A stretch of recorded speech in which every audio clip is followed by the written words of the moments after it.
Subhash SR. Sir, if there is no donor area and no beard area and having much body hair, is it necessary to go with SMP despite having much body hair?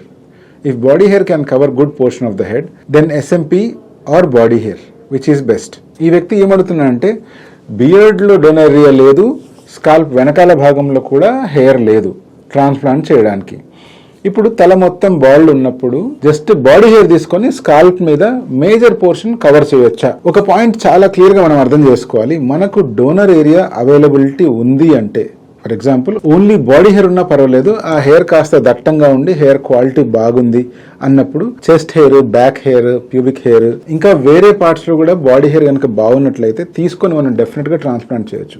Major portion of scalp cover అవుతుందని గ్యారంటీగా చెప్పలేము, కానీ at least ఒక decent hair line అయితే create చేయొచ్చు. ఇప్పుడు వచ్చిన problem ఎక్కడొస్తుంది అంటే బాడీ హెయిర్ గ్రోత్ ప్యాటర్న్ చాలా డిఫరెంట్ గా ఉంటుంది, వాటి అనాజన్ సైకిల్ కూడా తక్కువగా ఉంటుంది.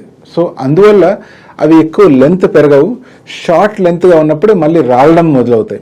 సో దీన్ని చూసి మనం కొంచెం పానిక్ అయ్యే ఛాన్స్ ఉంది. ఇప్పుడు ఇంకో పాయింట్ మీరు ఏమడిగారు అంటే SMP బదులు ఓన్లీ బాడీ హెయిర్ చేస్తే సరిపోతుందా అని. ఎవరికైతే స్కాల్ప్ డోనరియా లేదు, బియర్డ్ డోనరియా లేదు అన్న సిచ్యువేషన్ లో ఓన్లీ బాడీ హెయిర్ మాత్రమే ఎంత తీసినా కూడా ఫుల్ కవరేజ్ ఇవ్వడం అనేది చాలా కష్టం, కాబట్టి ఆ మిగిలిన ఏరియాలో SMP చేయడమే మంచిది.